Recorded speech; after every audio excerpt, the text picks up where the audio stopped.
Saúdo todo o povo que me assiste e que me escuta com a santa paz do Senhor.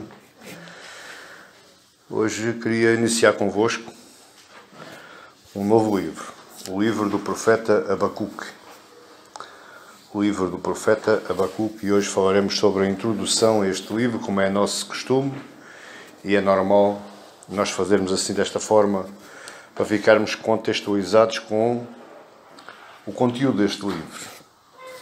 Hoje que o mundo dito cristão celebra a Sexta-feira Santa, a Sexta-feira da Paixão, mas eu quero vos dizer que existem outras paixões que nós nos podemos apaixonar concernente às coisas de Cristo. E o profeta Abacuque é um dos livros que nos contextualiza na época dele e nos nossos dias. E a guisa de introdução eu queria ler somente o versículo 1 do capítulo 1. Abacuque, capítulo 1, verso 1 diz: sentença revelada ao profeta Abacuque. Sentença revelada ao profeta Abacuque. Oremos. Senhor Deus, graças te dou, meu Pai, pela tua graça e pela tua misericórdia, e é um privilégio, Senhor, estarmos hoje novamente diante da tua palavra para aprendermos, para mergulharmos nos teus mistérios, naquilo que tu revelaste, naquilo que tu inspiraste aos homens e deixaste escrito e nos entregaste a nós hoje. Fala, Senhor, connosco, ilumina, Senhor, os nossos corações, liberta, Senhor, as nossas mentes e nos ensina, nos conduz, nos guia na tua santa palavra, Senhor. Que o abrir dos meus lábios e meditar do meu coração seja, meu Pai, agradáveis na tua presença, para a honra e para a glória do teu nome. Em o nome de Jesus. Amém e glória a Deus. O livro do profeta Abacuque. 3 capítulos recheados de mistério, 3 capítulos que nos irá preencher as nossas almas nos dias que correm completamente difíceis, uns mais, outros menos, mas todos nós estamos passando praticamente pelo mesmo. E a palavra de Deus, as Escrituras Sagradas, tem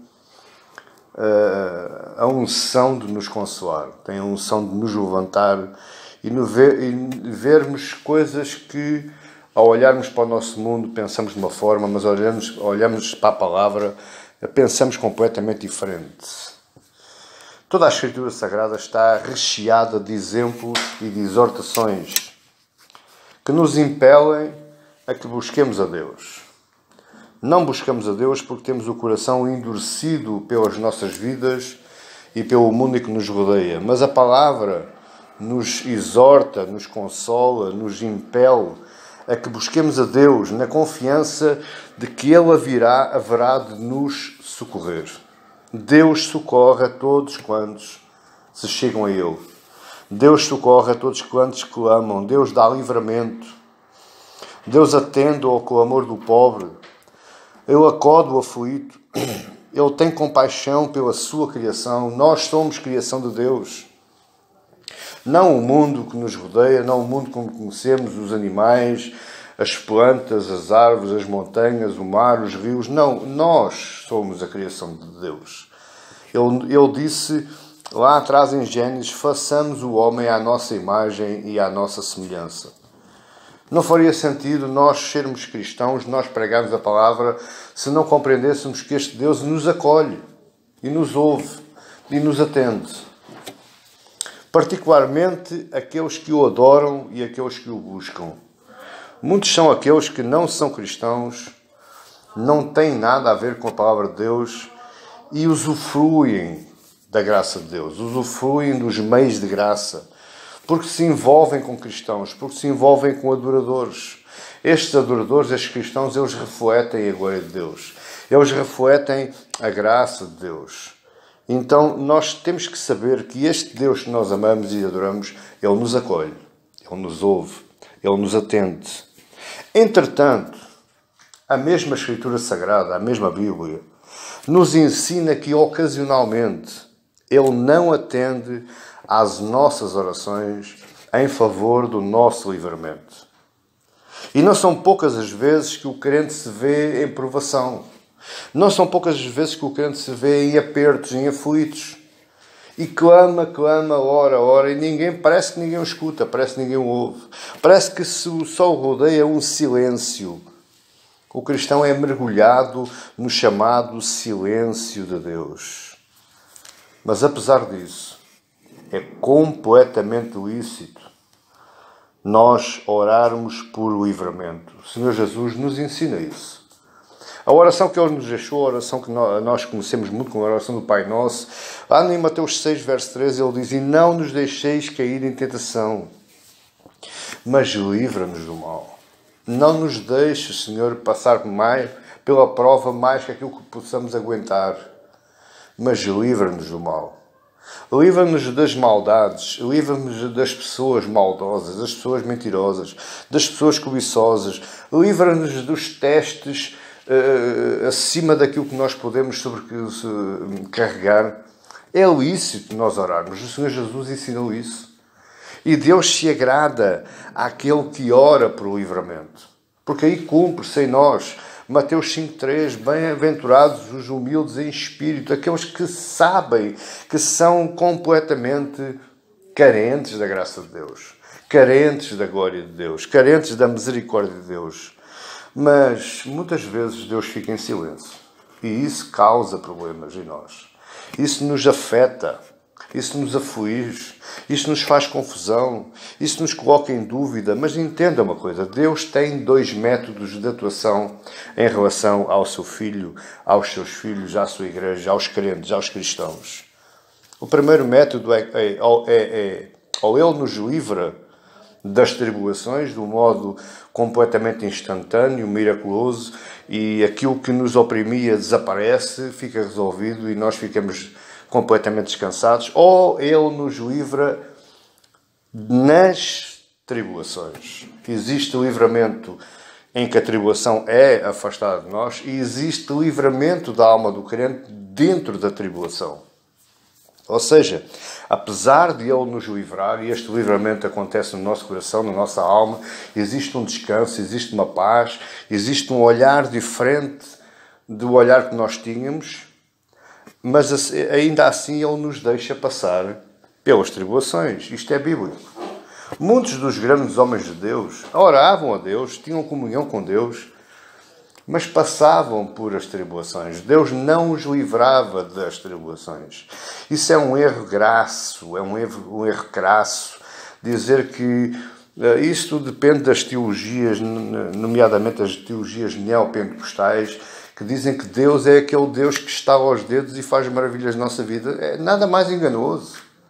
Cristão que é cristão muitas vezes passa por tribulação, muitas vezes passa por provação. E nós vemos Elias, nós vemos Eliseu, nós vemos Isaías, nós vemos o próprio Jesus. Deus não o livrou da sua provação. Deus não o livrou do seu teste. Deus deixou passar. Aliás, aquela cruz que nós adoramos hoje, que nós memorizamos hoje, aquela cruz do Calvário, o próprio Senhor Jesus, antes de expirar, de dar o seu último suspiro, Ele gritou: Pai, Pai, por que me abandonastes? Como quem diz: Pai, por que me deixaste passar tudo isto? Isto é uma lição para nós, meus queridos. E nós devemos olhar isto com outros olhos, na perspectiva de Deus, não nos esquecendo que estamos a começar a estudar o livro de Abacuque, que foi um profeta que orou e Deus não lhe respondeu. Orou e Deus disse-lhe tudo aquilo que ele não queria ouvir. E mesmo assim ele vai dizer algo muito importante. Ainda que não haja fruto na figueira, ainda que não haja chuva na terra, não haja gado no curral, ainda assim eu confiarei no meu Deus. A pergunta é: continuaremos nós a confiar em Deus diante de qualquer situação? Abacuque viveu dias que antecederam a invasão de um povo estrangeiro que oprimia o seu povo. Abacuque foi um homem que viveu antes da invasão da Babilónia, do Império Babilónico, o império que acabou por destruir toda a nação judaica, o culto, a cultura, as pessoas, as casas, as terras. Apesar de Abacuque ter lutado contra a lógica de Deus, ele termina a sua oração, ele termina a sua narrativa e a oração, lá no verso 17 do capítulo 3, que ele diz: ainda que a figueira não floresça, nem haja fruto na vide, o produto da vide da oliveira minta, os campos não produzam mantimento, as ovelhas sejam arrebatadas do aprisco, e nos corrais não haja gado. Olha o verso 18. Todavia, apesar disso, apesar de tudo, eu me alegro no Senhor e exulto no Deus da minha salvação. É por isso que este livro é tão importante para as nossas vidas, principalmente as vidas que nós estamos vivendo hoje, onde tudo escasseia, onde tudo parece que está desabando, onde parece que não há solução, onde parece que cada vez mais o céu é mais negro. Meu querido e minha querida, ainda assim, confie no Deus da sua salvação. Este livro é importante para os nossos dias. Quem escreveu o livro, ponto número 1? Já vimos aí que foi Abacuque. Verso 1, sentença revelada ao profeta Abacuque. Acerca deste homem quase nada sabemos a seu respeito. Não sabemos a sua genealogia, não sabemos a sua família, não sabemos o seu estatuto social. Apenas sabemos que ele é um profeta, porque está aí no verso 1. Abacuque, no hebraico, quer dizer abraçador, aquele que abraça, aquele que colhe. Como eu disse, se você ver aí no verso 1 e no capítulo 3, verso 1, são as únicas duas referências que nos dá a ideia de que ele é um profeta. Sentença revelada ao profeta Abacuque, verso 1 do capítulo 1, e no verso 1 do capítulo 3 diz: oração do profeta Abacuque sob forma de canto. Aparentemente, por causa da disposição da narrativa, pensamos ou chegamos à conclusão que ele já era conhecido pelo seu povo. Lembrando que ele pertencia à nação de Judá, à tribo de Judá. Ele era um profeta da tribo do Reino do Sul, ele estava em Judá e estava profetizando contra o povo de Judá. Nós estamos estudando o profeta Amós, e o profeta Amós também era de Judá, mas ele se desloca ao Reino do Norte. O profeta Abacuque fica no Reino do Sul, fica em Jerusalém, em Judá, e ele profetiza contra o povo de Judá, e ele já era conhecido, por isso é que está aí escrito ao profeta Abacuque. Os profetas, como nós já estudámos e já falámos muitas vezes, mas nunca é demais nós falarmos, os profetas eram homens utilizados por Deus como último recurso. Quando o rei se desviava, quando o rei não governava bem, quando o rei se afastava dos caminhos de Deus, quando os sacerdotes adulteravam os seus cultos, ou manipulavam os seus cultos, ou saíam fora daquilo que Deus tinha estipulado como culto a Ele, quando os juízes que eram subornados deixavam fazer justiça, então Deus levantava alguém para os advertir. E quando aí no verso 1 está sentença revelada a Abacuque, se nós formos ver a NVI, Nova Versão Internacional, nós vemos o que é que realmente o profeta está falando. Porque na Nova Versão Internacional, na NVI, o verso 1 diz: advertência do profeta Abacuque. Tudo aquilo que ele vai agora declarar para a frente é uma advertência, uma chamada de atenção ao povo que ou se arrepende ou é punido pelo castigo de Deus e assume todas as suas consequências. Deus levantava alguém para advertir o povo, advertir o rei, advertir os sacerdotes. Para isso, Deus utilizava, entre várias formas, nomeadamente eram sempre através de revelações ou visões, quanto ao assunto a profetizar. Isto parece confuso porque no nosso meio cristão utiliza-se muito a palavra profeta. Eu sou profeta de Deus, eu estou aqui como profeta de Deus, mas bom, o que é que essa pessoa vai falar da parte de Deus para quem o ouve? Porque muitas vezes o profeta, chamado profeta de Deus, nos dias que correm, fala tudo menos a voz de Deus. Fala tudo menos aquilo que Deus falou ou Deus quer falar. Porque, na realidade, O profeta hoje, o profeta na altura, era um pregador e não um adivinhador do futuro. O profeta pregava a mensagem de Deus. O profeta era transportador, era um canal, era um instrumento de Deus para se fazer ouvir, para que Deus fizesse ouvir a sua voz aos ouvidos do povo. Isso é um profeta, é um pregador. É um mestre na mensagem, é um mestre na homilética, na arte de pregar. Isso é um profeta e Deus utilizava esses homens, muito embora muitos deles eram do povo. Nós não sabemos de onde é que veio o profeta Abacuque, mas, por exemplo, Amós era um pastor, era um possuidor do gado que foi tirado do meio do seu rebanho para ir pregar ao reino do norte. Não era um homem, não era um teólogo profissional, não era um pregador, não era um profeta, ele próprio diz, não era um profeta profissional, não era filho da escola de profetas, mas Deus utiliza quem Ele quer, quando quer, aonde quer, à hora que Ele quer e para qual Ele quer. Não somos nós que temos que influenciar. O Espírito Santo é que nos influencia os profetas para falar aquilo que Deus quer falar. O profeta é também um reformador da vontade de Deus. Muitos estão contra os pais reformadores da reforma protestante, mas eles foram profetas de Deus. Eles vieram chamar a atenção ao povo, que o povo andava mal, a igreja andava mal, a cristandade andava mal, e então eles trouxeram o povo ao caminho, trouxeram o povo ao rumo, foram reformadores da vontade de Deus, foram profetas de Deus. Existe também uma forte possibilidade de Abacuque ter sido um levita, porque aí no capítulo 3 diz assim, a oração de Abacuque, do profeta Abacuque, sob forma de canto. E se vocês virem aí no final do capítulo 3, do último versículo, no versículo 19, diz, ao mestre de canto para instrumentos de cordas. O capítulo 3 é um salmo composto para ser cantado no templo. Mas nós não podemos dizer que Abacuque era um levita somente por causa disto.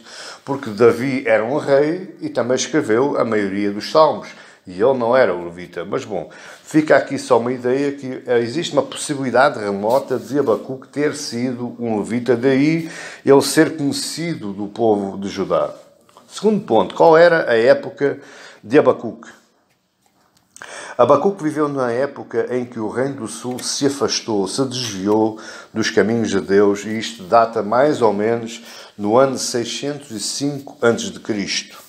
Se nós virmos aí do verso 12 ao 17 do capítulo 1, nós vemos aí várias expressões de violência e opressões contra o povo. Olha, veja aí, por exemplo, o verso 13. Do capítulo 1.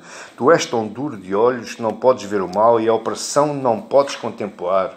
Porque, pois, tu eras os que procedem perfidamente e te calas quando o perverso devora aquele que é mais justo do que ele.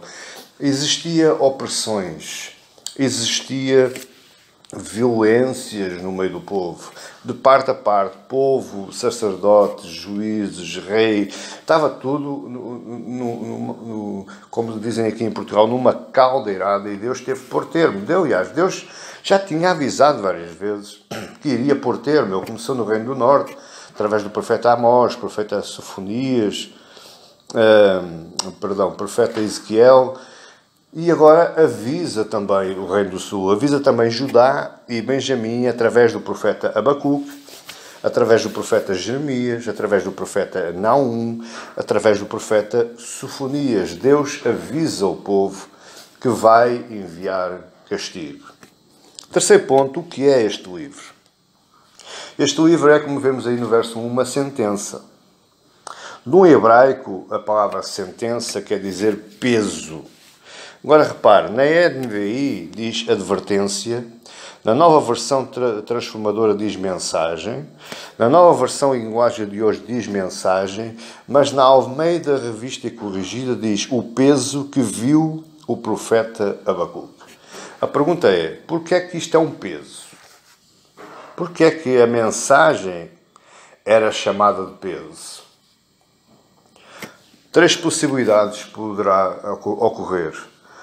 Ou era uma mensagem pesada de ouvir, ou era uma mensagem pesada de pregar, e existe tanta mensagem que é pesada de pregar, assim como existem muitas mensagens que é pesada de ouvir. Lembra-se lá em João 6, quando Jesus está falando aos discípulos, e os discípulos se viraram e disseram: que duro é este discurso, quem o pode ouvir? O discurso era pesado, o discurso de Jesus era pesado. E existem discursos, existem mensagens, existem sermões difíceis de ouvir, pesados de pregar, mas ainda existe uma terceira possibilidade. Isto era um peso ou um fardo sobre o profeta até entregar a mensagem. Lembra-se de Jonas? Deus disse a Jonas: vai a Nínive e diz que eu sou o Senhor e que se eles se arrependerem eu os salvo. Jonas andou em luta com Deus. Jonas carregou o fardo da mensagem de Deus, mas não se livrou dela enquanto não a pregou. E ele passou por todo um conjunto de circunstâncias. Porquê? Porque o fardo da mensagem era pesado. Mas era pesado sobre o profeta. E o profeta só ia ser aliviado a partir da altura em que a pregasse. Quantas vezes não nos acontece a nós pastores,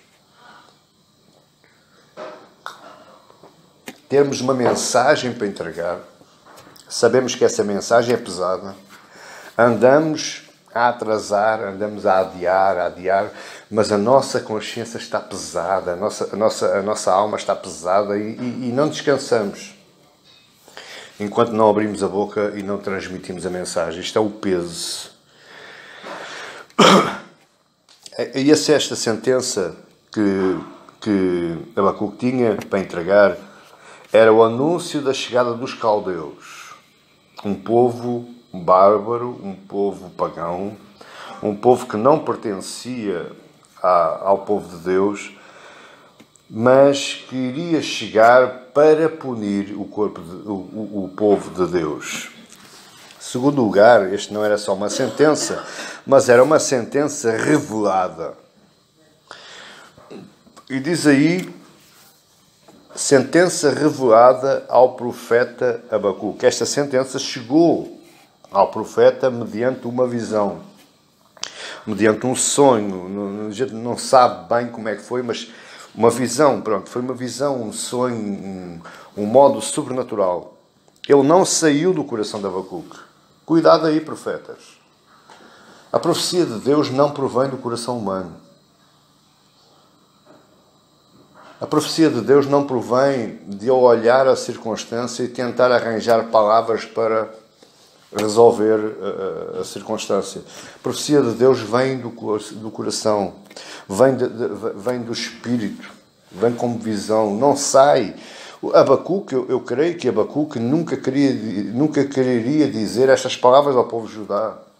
E isso é o verdadeiro profeta. É aquele que fala aquilo que não quer falar, aquilo que não lhe apetece falar, aquilo que não lhe agrada falar. Isso é a profecia, a verdadeira profecia de Deus. Também não é fruto da frustração de Abacuque. Abacuque, como se forma o profeta Jeremias, ele estava vendo a violência, ele estava vendo a opressão do povo, ele se entristecia com isso, mas ele não exerceu qualquer poder profético sobre o povo por causa da sua tristeza ou da sua dor. Por isso é que este livro tem tanta autoridade. E por isso é que este livro foi junto ao cânon sagrado. Nós temos na nossa mão hoje, por causa da autoridade que vem de Deus, através das palavras de Abacuque. Veja que Deus ordenou a Abacuque que escrevesse. Veja aí capítulo 2, verso 2. O Senhor me respondeu e disse: escreve a visão, grava-a sobre tábuas, para que a possa ler até quem passa correndo. Porque a visão ainda está para cumprir-se no tempo determinado. Mas se apressa para o fim, não falhará. E se tardar, espera-o, porque certamente virá, não tardará. Este livro de Abacuque, ele registra as visões dadas por Deus a Abacuque. Agora, olhe para mim. Este livro é singular. Não existe mais livro nenhum na Bíblia igual a este. E este livro tem uma particularidade singular, que é: não existe a ordem de Deus. Geralmente todos os profetas, eles se dirigem ao povo dizendo: assim diz o Senhor. A ordem de Deus é transmitida e depois, a seguir, assim diz o Senhor, porque é Deus que fala e agora tenho aqui a mensagem de Deus para vos entregar. O Abacuque não faz isso. Abacuque escreve apenas os diálogos entre o profeta e Deus. Deus e o profeta. Este livro de Abacuque é apenas o registro dos diálogos, das orações que Abacuque faz a Deus e das respostas que recebe. Por isso é que é singular. Ele nunca se dirige ao povo de Judá. Ele nunca se dirige ao povo. Esta singularidade, esta forma de exprimir, a forma como ele está, a narrativa de Abacuque está construído, ele será um deleite para nós que estamos a começar a estudar este livro. É claro que estamos ainda na introdução, parece maçudo, mas olha, este livro pode ser dividido da seguinte maneira. Capítulo 1 e 2 é as orações de Abacuque e as respostas de Deus. Capítulo 3 é a oração final de Abacuque, na forma de salmo, na forma de adoração. Abacuque compreendeu, ouviu a Deus, compreendeu, assimilou e adorou pela resposta que recebeu. Era a resposta que ele queria? Não. Aí é que está a beleza deste livro. Abacuque recebe uma resposta de Deus que não era aquela que ele queria. Por isso é que eu comecei dizendo que isto é complicado para nós cristãos, trabalharmos com o silêncio de Deus, vivermos com o silêncio de Deus. As respostas que Deus nos dá nem sempre é aquilo que nós queremos ouvir, mas sempre será aquilo que nós necessitamos ouvir, aquilo que nós precisamos de ouvir. Ponto número 4. Qual é a finalidade deste livro? Veja aí o verso 2 do capítulo 2. O Senhor me respondeu e disse: escreve a visão, grava-a sobre tábuas, para que a possa ler quem passa correndo. Até quem passa correndo. Abacuque escreveu a mensagem de Deus numas tábuas enormes. Qualquer pessoa que passasse, viesse onde viesse, olhava e lia a mensagem. E isto aqui Deus nos está falando hoje, algo muito importante. Deus nos está trazendo ao nosso coração, à nossa vida, uma advertência em relação aos perigos da rebeldia. A frustração, meus queridos, nos traz rebeldia. O desânimo nos traz rebeldia. A decepção nos traz rebeldia. De uma forma ou de outra, mais grave ou menos grave, mas nós nos tornamos rebeldes quando a frustração, o desânimo, a decepção chega ao nosso coração. Aí Deus vai levantar alguém para chamar o seu povo, os desanimados, os oprimidos, os decepcionados, ao arrependimento. Meu querido e minha querida, olhe para mim e tenha atenção. Você que está a entrar no campo da rebeldia de uma forma ou de outra, mais forte ou menos forte, está a entrar no campo do desânimo, no campo da decepção, da frustração, se arrependa. Porque quem traz a decepção, a frustração, o desânimo, são as situações adversas. Nós temos de ser fortes para compreendermos que nós estamos numa terra que não é nossa. Somos estrangeiros desta terra, somos peregrinos. E como tal, temos que viver e temos que aceitar as condições de vida de um povo que não é o nosso, de uma terra que não é nossa. E se nós nos levantamos e nos frustramos e nos decepcionamos e desanimamos, nós estamos aí a trabalhar, a começar a andar contra o plano de Deus. E isso dá lugar para arrependimento. Por isso é que o profeta, lá no capítulo 2, verso 4, ele diz: eis o soberbo, a sua alma não é reta nele, mas o quê? O justo viverá pela fé. E olha que é preciso exercer muita fé em alguns dias da nossa vida. É preciso Deus estar bastante presente na nossa vida. em fé, em confiança, para que nós possamos ultrapassar todas as circunstâncias, todas as opressões, todas as violências. Vários são os temas deste livro, mas o tema central encontra-se no capítulo 2, verso 4. O justo viverá pela fé. Existem outros temas. A soberania de Deus sobre as nações. Deus usa uma nação para punir a outra e no final julgará as duas, porque Ele é soberano. O juízo de Deus sobre o seu povo rebelde. Repare que embora Israel fosse povo de Deus, ele não estava blindado às exortações, aos castigos, às chamadas de atenção da parte de Deus. Isto é um erro quando dizem que o cristão, quando é cristão, está blindado. Está numa redoma, nada se chega, 1000 à direita, 10.000 à esquerda, nada. Não é bem assim. O próprio Deus diz que Ele castiga a quem ama, chama a atenção a quem ama. É porque Ele nos ama que Ele chama a atenção. É porque Ele nos ama que Ele muitas vezes nos traz alguns castigos que nós não queríamos. Não é agradável, nós não desejamos, mas faz falta. Os desertos, os castigos, as advertências fazem falta para o nosso crescimento. Outro tema é que Deus responde às orações.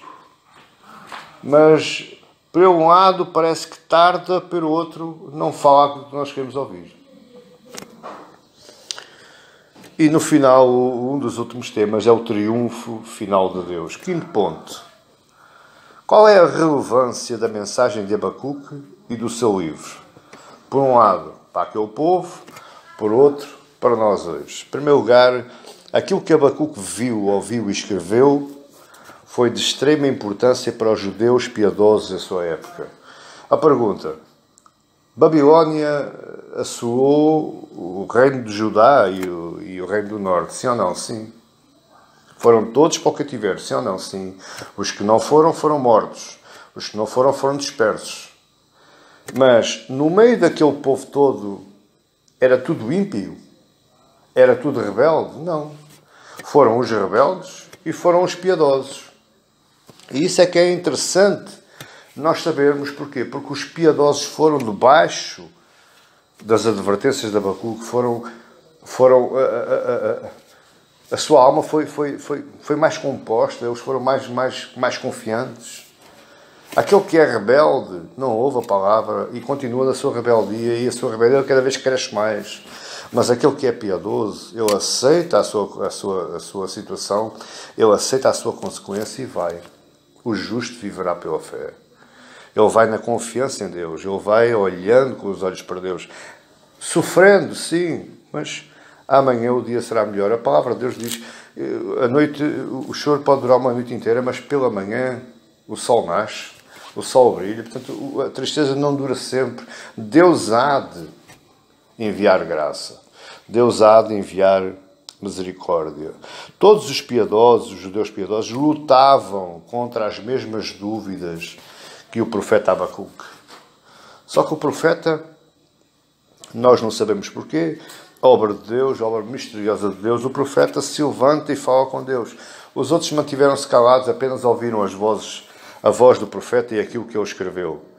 Segundo ponto, o livro continua a exercer influência depois do tempo de Abacuque.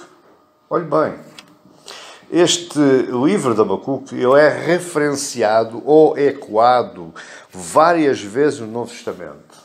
O verso 4 do capítulo 2 ele é falado no Novo Testamento várias vezes. Veja, em Romanos Paulo fala, em Gálatas Paulo fala, o autor de Hebreus refere este versículo e mais, ele está entre os principais escritos encontrados nas cavernas do Mar Morto em 1960. Existem milhares de cópias deste livro. Este livro é um livro verdadeiro. Este livro foi escrito, existiu, não foi invenção, não foi algo que Abacuque inventou. Existem escritos, existem provas. Além de ser referenciado por Paulo e pelo autor de Hebreus, ele também é referenciado fisicamente, em forma física, nos pergaminhos do Mar Morto. Por isso, Mas deixe-me só dizer que os pais da Reforma, a Reforma protestante também foi muito baseada na salvação pela fé, por causa deste verso 4 do capítulo 2. O justo viverá pela fé. Não por obras, não por penitências, não por algum mérito meu, mas tudo pela fé. Porquê? Porque o justo vive, o justo é salvo, o justo é justificado pela fé. Os pais da Reforma salientaram bem isso. Se você tiver uma Bíblia de estudo da Reforma, leia o comentário de Lutero acerca deste profeta e você vai se maravilhar. Por isso este livro continua ainda sendo relevante para nós. Hoje nós cantamos, ainda que a figueira não floresça. Hoje nós cantamos a justiça, o justo vive pela fé. Nós fazemos saldos, nós fazemos melodias, nós fazemos canções. Porquê? Porque este livro se encontra no cânon sagrado. E porque ele se encontra no cânon sagrado, ele é relevante para nós. Principalmente hoje, no meio desta pandemia, desta calamidade, no meio desta destruição da economia mundial, o estado social das pessoas, o modo de vida das pessoas, pessoas morrendo, pessoas ficando sem cuidados médicos. Este livro é relevante para nós. Se por acaso, meu querido e minha querida, você está passando por alguma fase dessas, se lembre. Deus é Deus. E Deus é justo. Embora você possa não provar a justiça dele, a graça dele aqui e hoje, nesta terra, você irá provar, irá usufruir eternamente nos seus braços. Ele é Deus. Qual é o encorajamento que este livro nos traz hoje? Em primeiro lugar, que Deus está no controle de tudo. A sua vida pode estar mergulhada num caos.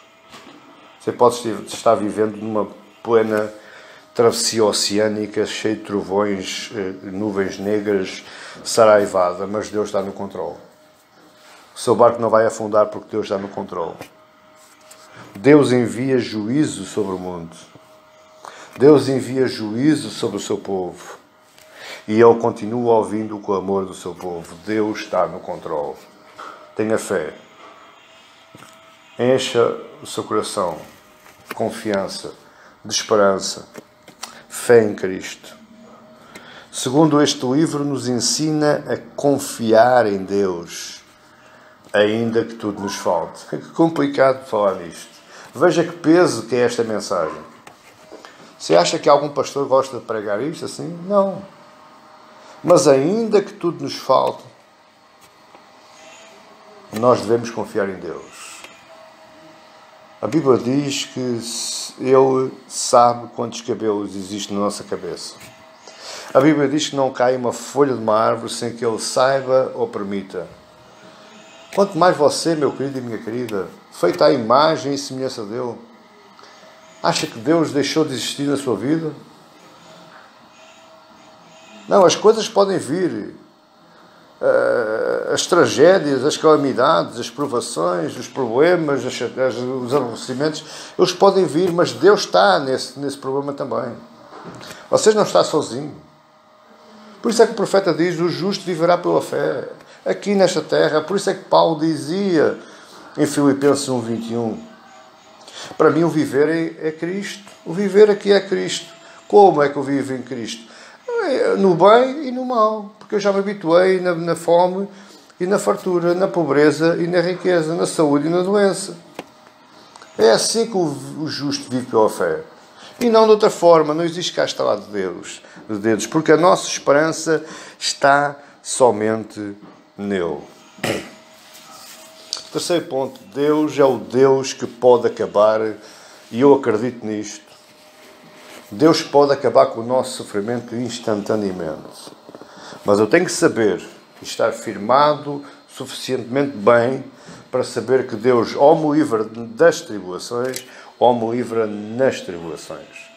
Eu acredito nos milagres de Deus, eu acredito no poder sobrenatural do Espírito Santo, eu acredito nas curas, mas eu também acredito no tempo de Deus, no projeto de Deus, no propósito de Deus. Quantas vezes, meus amados, não morre um cristão piedoso para que Deus saia glorificado? Parece confuso fora assim. Parece complicado. Mas a Bíblia nos ensina isso. Paulo nos ensina isso. O profeta Abacuque nos ensina isso. São motivos exclusivamente seus. O permitir o agravamento ou o prolongamento das situações. Está a fazer anos em que eu fiz o funeral à minha mãe. E um dia, lá à cabeceira da cama, lá no hospital, eu estava orando a Deus. E Deus chegou ao meu coração e quase que me perguntou: o que é que tu tens a ver com isto? Qual é o teu papel nisto? Se ela viver, a glória é minha. Se ela for, a glória é minha na mesma. E é isto que nós temos que começar a entronizar no nosso coração.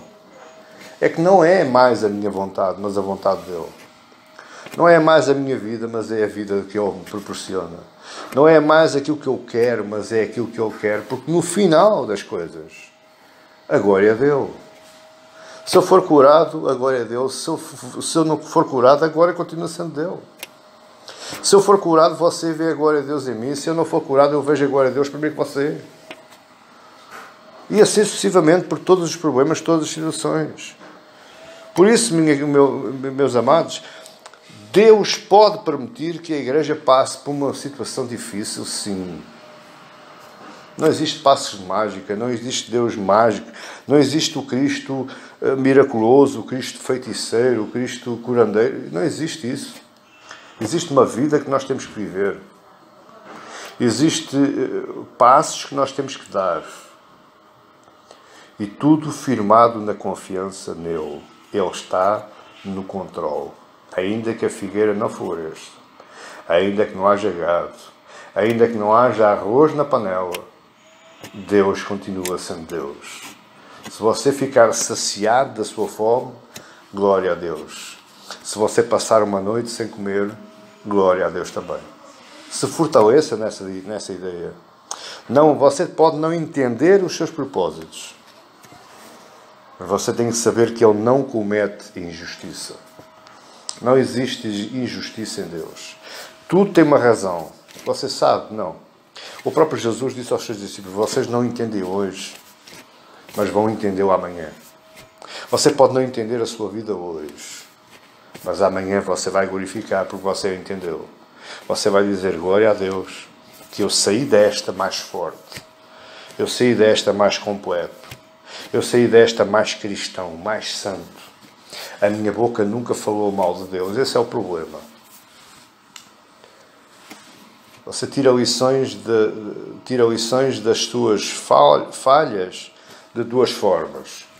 Ou você entende a falha e glorifica a Deus, ou você não entende a falha e amaldiçoa a Deus. Maldiz a Deus. Se levanta contra Ele. Quando você, por exemplo, você diz: onde estás tu, ó Deus, que não me acordes? Você está maldizendo a Deus, porque Deus está em todo lado, Deus está em si. Deus é a sua vida, Deus é o ar que você respira. Então não é onde estás tu, ó Deus. Eu teria que perguntar Senhor, mostra o teu propósito, porque eu estou dorido, eu estou sofrido. Eu não aguento mais, mas eu continuo a querer saber aquilo que tu queres. Se você for a ler Jó, são 30 e muitos capítulos. Jó se lamentando, Jó falando, Jó, coitado do Jó, ele não fez nada, ele não merecia aquilo. Jó disse: Senhor, vem a mim e me deixa que eu produza defesa em meu favor. E no finalzinho do livro de Jó, Deus vem, começa a falar com Jó, faz 70 perguntas, nenhuma delas tem nada a ver com aquilo que Jó falou, e no final Jó disse: agora eu sei. Eu só te conhecia de ouvir, mas agora os meus olhos te veem. O que é que o Jó viu? A glória de Deus. O que é que Jó percebeu? Os motivos de Deus. O que é que aconteceu? Jó não morreu e foi abençoado em dobro tudo aquilo que ele tinha perdido. É assim que o cristão vive pela fé. É assim que o justo vive pela fé. Deixe-me terminar lendo dois textos em duas versões diferentes daquela que você tem aí na sua mão. A primeira está na nova versão da linguagem hoje, que é Abacuque 3, 17, 18 e 19, e depois terminamos com Abacuque 2, 4, na nova versão internacional. Vamos lá. Abacuque 3, verso 17, a nova versão em linguagem 2 diz assim: perceba bem aquilo que você vai ouvir, porque o meu objetivo é criar fé no seu coração. O meu objetivo é que você hoje saia vitorioso. Não cá fora. Cá fora pode estar escuro, pode estar breu, mas vitorioso dentro do seu coração. E você hoje encosta a sua cabeça no seu travesseiro e diga: Deus é Deus, Ele existe, Ele vive em mim e eu vivo nele.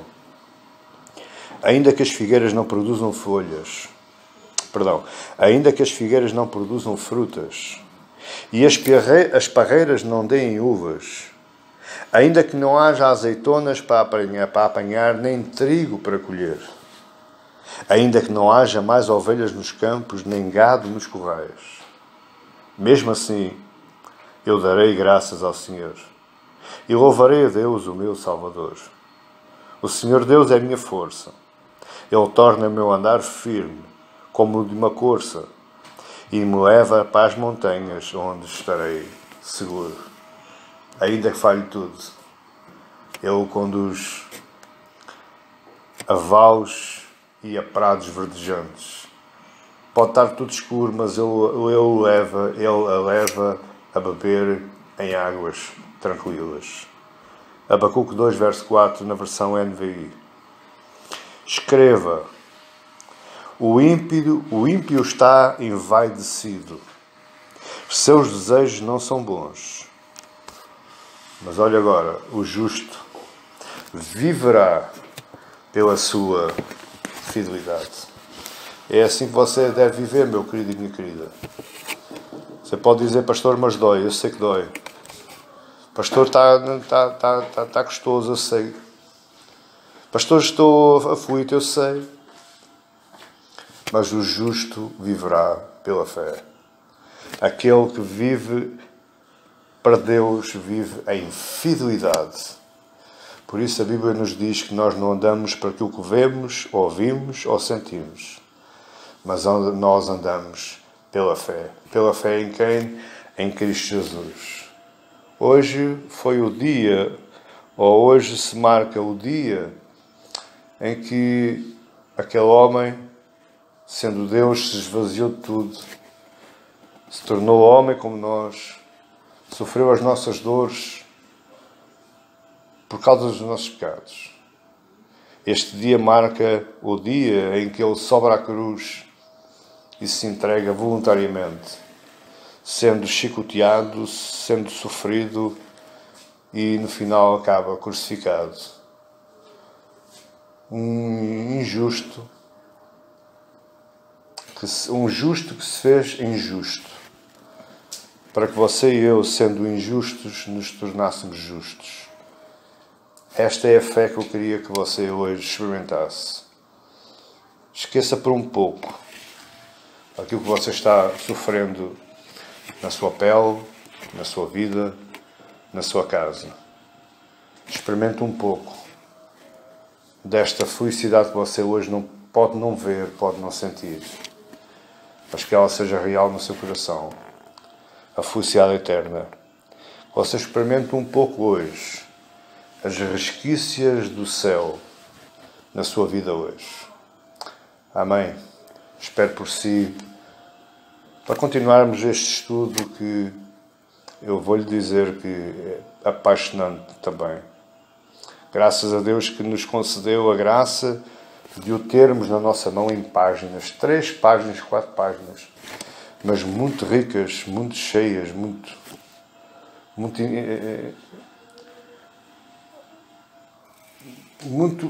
para nós, para que nós possamos viver uma vida verdadeiramente cristã, independentemente daquilo que nós passemos. Amém? Que Deus te abençoe em nome de Jesus.